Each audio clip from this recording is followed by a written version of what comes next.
Samantala, ilan sa mga sikat na content creators ang naki-join sa Bebot Dance Challenge na ngayon ay viral sa social media. Yan ang sentro ng balita ni Floyd Brents.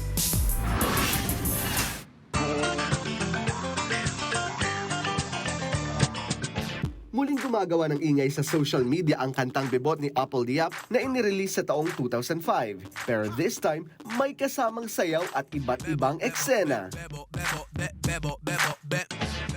Sa unang video na ito ni Tony G, mapapatropa ka talaga literally sa postura, makeup at sa suot.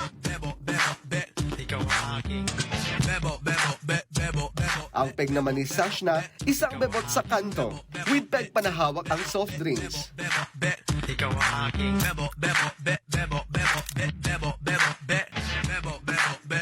Entry naman ng content creator na si Lani Aicardo, old makeup ang datingan.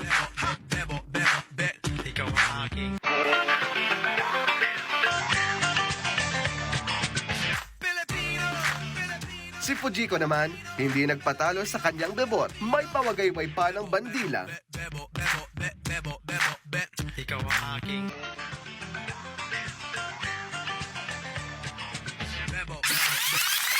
Ang international content creator naman na ito from Indonesia, nakisali rin sa Bebot Challenge. Floyd Brents, para sa Pambansang TV sa Bagong Pilipinas.